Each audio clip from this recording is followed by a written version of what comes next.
ఓం నమో వెంకటేశాయ. ఓం నమో వెంకటేశాయ. ఓం నమో వెంకటేశాయ. గౌరవ ముఖ్యమంత్రి శ్రీ నారా చంద్రబాబు నాయుడు గారికి, సినిమాలో పవర్ స్టార్, రాజకీయాల్లో జనసేనాని, ఎక్కడ తగ్గాలో తెలుసు, ఎక్కడ నెగ్గాలో కూడా తెలుసు. నాకు సొంత అన్న లేని లోటు తీర్చిన నా పవనన్నకి, బీజేపీ రాష్ట్ర అధ్యక్షులు మాధవ్ గారికి, తెలుగుదేశం పార్టీ, భారతీయ జనతా పార్టీ, జనసేన పార్టీ శాసనసభ్యులకు, ఎంపీలకు, కార్యకర్తలకు, ప్రజలందరికీ నా హృదయపూర్వక నమస్కారాలు. కలియుగ దైవ సాక్షిగా ప్రజాప్రభుత్వం 2 ఏళ్ల పాలన పూర్తి చేసుకుంటాం జరిగింది. ప్రజాప్రభుత్వ అధికారులు వచ్చిన తర్వాత ప్రశాంతత వచ్చింది. ఇప్పుడే సహచరం మంత్రి అచ్చెన్నాయుడు గారు ఒక మాట అన్నారు. ప్రజాప్రభుత్వం వచ్చిన 2 ఏళ్లలోనే ప్రజలకి స్వాతంత్రం వచ్చిందని. మనందరం చూస్తున్నాం. జేసీబీలు లేవు, దాడులు లేవు, హత్యలు లేవు, అంతెందుకు బూతులు కూడా లేవు. ఈరోజు నాకు ఇప్పుడు కూడా బాగా గుర్తు, యువగలం పాదయాత్రలో ఇదే చంద్రగిరి గడ్డపై మీటింగ్ పెట్టా. ఆనాడే చెప్పా, వెంకటేశ్వర స్వామి జోలికి వెళ్ళొద్దు, మాడి మసైపోతామని ఆనాటి ముఖ్యమంత్రికి నేను హెచ్చరిక జారీ చేశా. కానీ నా మాట ఇన్లా, దేవుడితో పెట్టుకున్నారు. ఇప్పుడు వాళ్ళ పరిస్థితి ఏంటో ప్రజలందరూ ఒక్కసారి ఆలోచించాలి.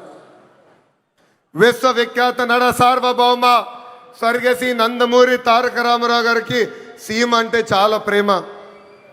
ఆనాడు కరువు వస్తే జోలు పట్టుకుని సీమ ప్రజల్ని ఆదుకున్న వ్యక్తి ఎన్టీఆర్. అంతేకాదు, తెలుగు గంగా గాలేరు నగర్ని ప్రాజెక్ట్ని తయారు చేసింది ఎన్టీఆర్. మహిళలకి ప్రత్యేకంగా విశ్వవిద్యాలయం ఏర్పాటు చేసింది ఎన్టీఆర్. నిత్యం అన్నదానం కూడా ప్రారంభించింది ఎన్టీఆర్.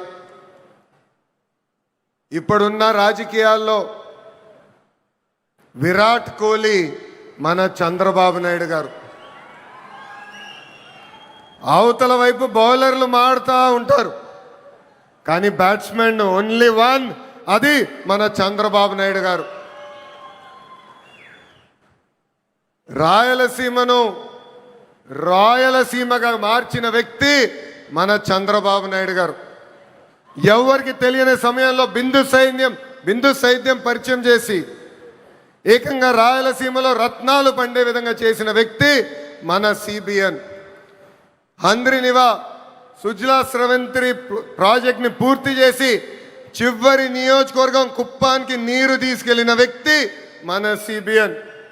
అంతెందుకు, పులివెందల కూడా నీరిచ్చిన గొప్ప వ్యక్తి మన చంద్రబాబు నాయుడు గారు. ఇప్పుడు ఏకంగా 1,00,000 కోట్ల పెట్టుబడితో మిషన్ రాయలసీమ కూడా ప్రారంభించబోయే వ్యక్తి మన ముఖ్యమంత్రి చంద్రబాబు నాయుడు గారు. 2019 నుంచి 24 వరకు గొడ్డలి పార్టీ అరాచక పాలన మనందరం చూసాం. వాళ్ళ చెల్లికి అన్యాయం చేయొద్దని అడిగిన బీసీ బిడ్డ అమర్నాథ్ గౌడ్ పైన పెట్రోల్ పోసి ఎలా తగలబెట్టారో మన కల్లారా చూసాం. ఒక మాస్క్ అడిగినందుకు ఒక దళిత డాక్టర్ సుబ్రహ్మణ్యాన్ని పిచ్చోడు చేసి ఎలా చంపేశారో ప్రజలందరూ చూశారు. సొంత డ్రైవర్ సుబ్రహ్మణ్యాన్ని ఏకంగా గంజాయి మత్తులో చంపేసిన వాళ్ళ ఎమ్మెల్సీని మనందరం చూసాం. నంద్యాల నియోజకవర్గంలో ఒక మైనారిటీ కుటుంబాన్ని వేధిస్తున్నారు, ఈ వేధింపులు మేము తట్టుకోలేమని ఆత్మహత్య చేసుకునే పరిస్థితి మనందరం చూసాం. వైకాపా నాయకుల కూతురు కన్నా వాళ్ళ కూతురికి ఎక్కువ మార్కులు వస్తున్నాయని ఆ కుటుంబాన్ని వేధిస్తే, ఆ వేధింపులు నేను చూడలేను, తట్టుకోలేనని ఆత్మహత్య చేసుకున్న మిస్బాని మనందరం చూస్తాం కూడా జరిగింది.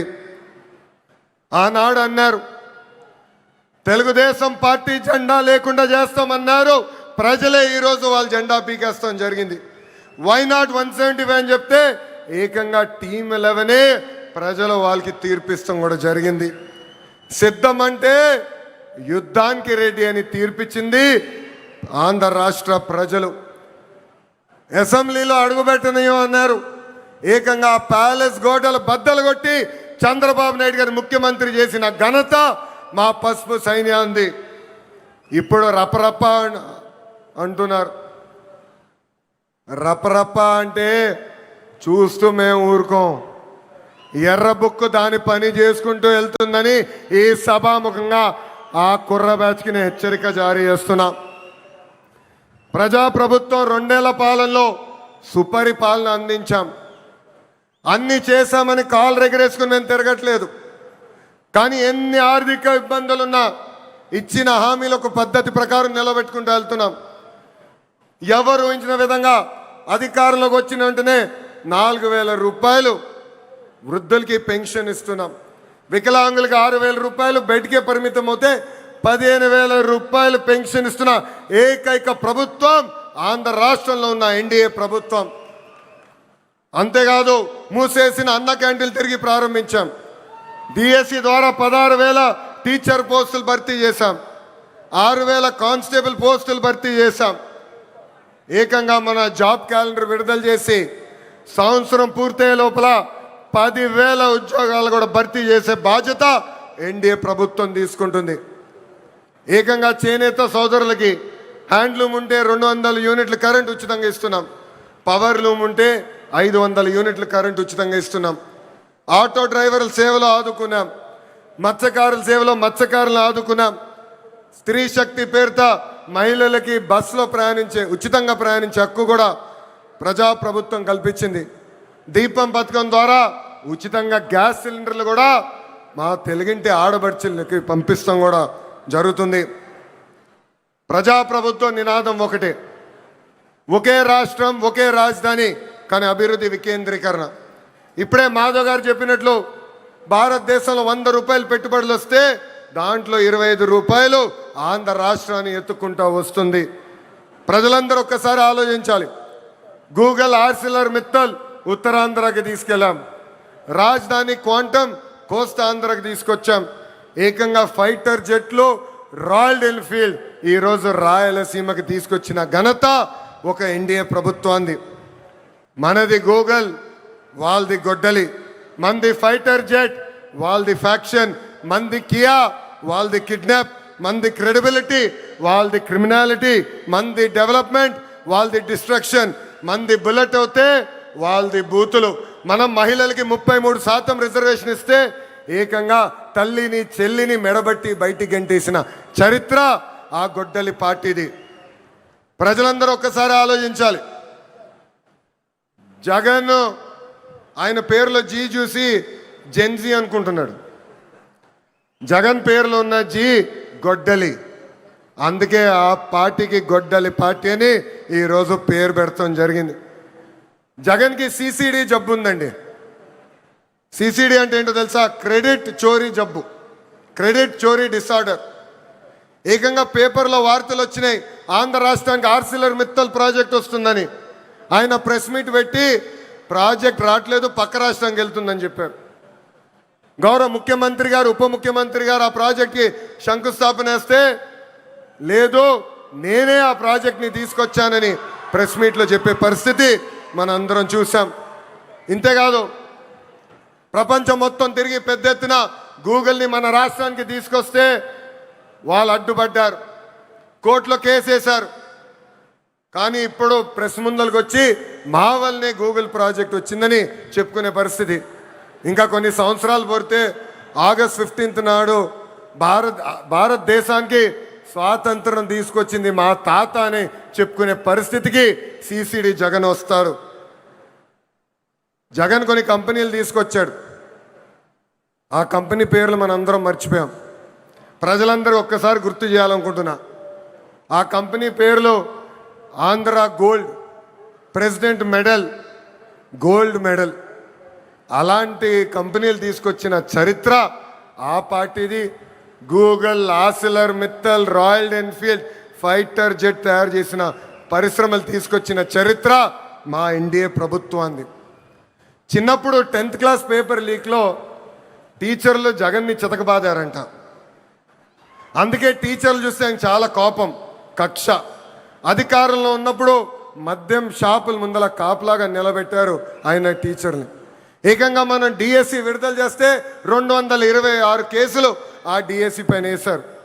ఎవరు ఊహించిన విధంగా 150 రోజుల్లో 16,347 పోస్టులు భర్తీ చేసిన ఘనత మన ఎన్డీఏ ప్రభుత్వాన్ని. నిన్న ప్రెస్ మీట్ నేను చూసా. జగన్ నన్ను ప్రశ్నించట్లేదు, గౌరవ ముఖ్యమంత్రి చంద్రబాబు నాయుడు గారిని ప్రశ్నించట్లేదు, ఆంధ్ర రాష్ట్ర ప్రభుత్వాన్ని ప్రశ్నించట్లేదు. రాజ్యాంగం రాసిన అంబేద్కర్ గారిని ప్రశ్నిస్తున్నారు, రిజర్వేషన్ని ప్రశ్నిస్తున్నారు, రాజ్యాంగాన్ని ప్రశ్నిస్తున్నారు. అందుకే ఈ సభాముఖంగా జగన్కి నేను హెచ్చరిక జారీ చేస్తున్నా. మీరు ఎన్ని జన్మలు ఎత్తినా డిఎస్సి పూర్తి చేసి ఇచ్చిన హామీ నిలబెట్టుకున్న ఘనత మాది. మళ్ళీ డిఎస్సి నిర్వహిస్తాం. నిరుద్యోగ యువకులకి పెద్ద ఎత్తున ఉద్యోగాలు కల్పించే బాధ్యత ప్రజాప్రభుత్వం తీసుకుంటుంది. ఈ జగన్కి కనీసం దేశభక్తి అన్న కూడా లేదు. మేమందరం పోరాడి పెద్ద ఎత్తున సాగర్ డిఫెన్స్ అన్న పరిశ్రమని ఆంధ్ర రాష్ట్రానికి తీసుకొచ్చాం. వాళ్ళు ఏకంగా భారతదేశం డిఫెన్స్ కోసం బోట్లు తయారు చేసే పరిశ్రమ. కావల్లో కనీసం 1000 మంది మత్స్యకారుల పిల్లలకి ఉద్యోగాలు ఇచ్చే పరిశ్రమను మేము తీసుకొస్తే ఏకంగా వాళ్ళపైన ఆరోపణలు చేసి ఆ పరిశ్రమను కూడా తిప్పి పంపించాలని ప్రయత్నించారు. ఇప్పుడు విశాఖ ఉక్కు పైన కూడా మాట్లాడుతున్నారు. 2 సార్లు విశాఖ ఉక్కు సంక్షోభంలో పడితే ఆ ఉక్కు ఫ్యాక్టరీని కాపాడిన ఘనత, చరిత్ర ఒక ఎన్డీఏ ప్రభుత్వాన్ని. ఆనాడు ప్రధానిగా నరేంద్ర మోడీ గారు,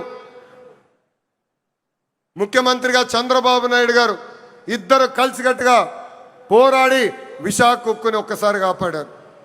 దాని ముందల వాజ్పేయి గారు ప్రధానమంత్రిగా ఉన్నప్పుడు, చంద్రబాబు నాయుడు గారు ముఖ్యమంత్రిగా ఉన్నప్పుడే మళ్ళీ విశాఖ ఉక్కుని మనం కాపాడుకుంటాం జరిగింది.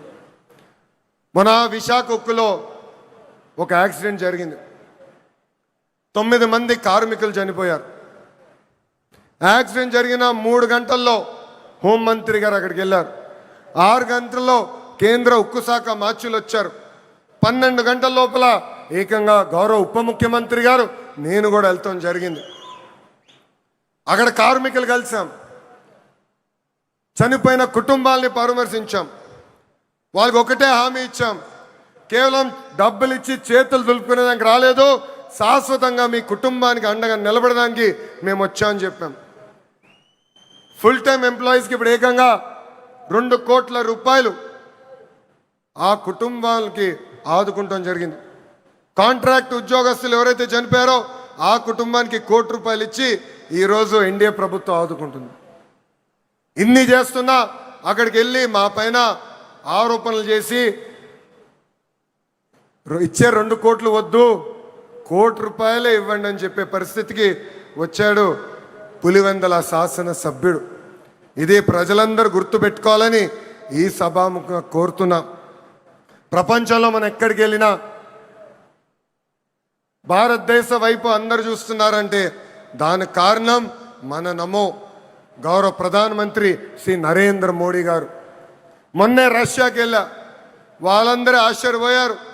ఇంత సమర్థవంతమైన నాయకత్వం భారతదేశానికి ఎలా వచ్చింది, పొలిటికల్ స్టెబిలిటీ భారతదేశానికి ఎలా వచ్చిందంటే కేవలం ఒక్క వ్యక్తి, అది మన నమో వల్లనే వచ్చిందని వాళ్ళు చెప్తాం జరిగింది. ఇతర రాష్ట్రాల్లో నమో అంటే నరేంద్ర మోడీ గారు, కానీ ఆంధ్ర రాష్ట్రంలో నమో అంటే నాయుడుజీ మోడీజీ గారి అద్భుతమైన జోడి. ఇతర రాష్ట్రాల్లో డబుల్ ఇంజన్ సర్కారు ఉంటే కేవలం ఆంధ్ర రాష్ట్రంలోనే డబుల్ ఇంజన్ బుల్లెట్ ట్రైన్ సర్కారు ఉంది. ఈరోజు ఈ డబుల్ ఇంజన్ బుల్లెట్ ట్రైన్ సర్కారు వల్లనే మనం విశాఖ ఉక్కుని కాపాడుకున్నాం. అమరావతి పోలవరానికి కావాల్సిన నిధులు తీసుకొచ్చాం. ఎప్పుడో రావాల్సిన ఏకంగా విశాఖ రైల్వే జోన్ని కూడా మనం తీసుకొస్తాం జరిగింది. ఇంతేకాదు ఫైటర్ జెట్ ఆమ్కా ప్రాజెక్ట్ని తీసుకొచ్చాం. త్వరలో కర్నూలులో కూడా హైకోర్టు బెంచ్ ఏర్పాటు చేసే బాధ్యత ఈ డబుల్ ఇంజిన్ బుల్లెట్ ట్రైన్ సర్కారు తీసుకుంటుందని ఈ సభాముఖంగా ప్రజలందరికీ తెలియజేస్తున్నాం. రాయలసీమను రాయలసీమగా మార్చిన ఘనత ఎన్డీఏది. 1,00,000 కోట్ల పెట్టుబడితో ఈరోజు మిషన్ రాయలసీమకి మనం శ్రీకారం చుడుతున్నాం. రాయల్ ఎన్ఫీల్డ్ వచ్చింది సీమకి, ఎల్జీ ఎలక్ట్రానిక్స్ వచ్చింది సీమకి, ఏసీ తయారు చేసే కెరియర్ వచ్చింది మన సీమకి. అంతేకాదు రిలయన్స్ ఇండస్ట్రీస్ కూడా వచ్చింది మన సీమకి. That is the commitment of NDA government for Rayalaseema అని ఈ సభాముఖంగా తెలియజేస్తున్నాం. తెలుగుదేశం పార్టీ, జనసేన, భారతీయ జనతా పార్టీ అనేది ఒక పెద్ద కుటుంబం. కుటుంబం అన్నప్పుడు చిన్న చిన్న సమస్యలు రావచ్చు. మనందరం కూర్చుని మన సమస్యలు పరిష్కరించుకోవాలి. ఆ బాధ్యత ఇక్కడున్న నాయకులందరిపైన ఉంది. కూటమి ధర్మాన్ని అందరం కలిసికట్టుగా కాపాడుకోవాలి. అహంకారం మనకు వద్దు. అహంకారం వస్తే ఏమవుతుందో మనందరం చూసాం. 151 స్థానాలు 11 అయినాయి. ఇది మనందరం గుర్తుపెట్టుకుని ప్రజల్లోకి వెళ్దాం, ప్రజల్లో చైతన్యం తీసుకొద్దాం, ప్రజలకి అండగా నిలబడదామని ఈ సభాముఖం మిమ్మల్ని అందరినీ కోరుతున్నా. ప్రజాప్రభుత్వం కొనసాగింపు అనేది చాలా చాలా అవసరం. మనం చూసాం ఒక గుజరాత్, ఒక ఒరిస్సాలో వరుసగా ఒకే ప్రభుత్వ అధికారంలోకి వచ్చగల ఎంత అభివృద్ధి చెందినాయో. పెద్ద ఎత్తున పెట్టుబడులు వచ్చినాయి, పెద్ద ఎత్తున రోడ్లు వేసుకున్నారు, కరెంట్ ఛార్జీలు తగ్గించుకున్నారు, ముందరికెళ్ళారు. కానీ ఆంధ్ర రాష్ట్రంలో 2014 నుంచి 19 వరకు ఎన్డీఏ ప్రభుత్వం, దాని తర్వాత గొడ్డలి పార్టీ ప్రభుత్వం వచ్చిన తర్వాత మనం ఎంత నష్టపోయామో మనందరూ తెలుసు. దయచేసి ఇది మనందరం గుర్తుపెట్టుకోవాలి. ప్రభుత్వం కొనసాగింపు అనేది ఎందుకు అవసరమో ప్రజలందరి దగ్గరికి వెళ్ళి చెప్పాలని ఇక్కడున్న కార్యకర్తలందరినీ నేను కోరుకుంటున్నాను. నేను ఫైనల్గా చెప్పేది ఒకటే, ఎన్డీఏతో వికాసం, గొడ్డలి పార్టీతో విధ్వంసం. గొడ్డలి పార్టీ రాష్ట్రానికి హానికరమని మనం తొక్కిన ప్రతి గడపకి చెప్పాలని ఈ సభాముఖం మిమ్మల్ని అందరినీ కోరుకుంటూ, నాకింత అద్భుతమైన అవకాశం ఇచ్చిన ప్రజలందరికీ పేరు పేరున నా హృదయపూర్వక ధన్యవాదాలు తెలుపుకుంటూ మీ అందరి దగ్గర నుంచి సెలవు తీసుకుంటున్నాం. చంద్రబాబు నాయుడు గారి నాయకత్వం, చంద్రబాబు నాయుడు గారి నాయకత్వం, పవనన్న నాయకత్వం, పవనన్న నాయకత్వం, నరేంద్ర మోడీ గారి నాయకత్వం, నరేంద్ర మోడీ గారి నాయకత్వం. జోహార్ అన్న ఎన్టీఆర్, జోహార్ అన్న ఎన్టీఆర్. జై తెలుగుదేశం, జై తెలుగుదేశం, జై హింద్. అందరికీ నమస్కారం. యువత కళల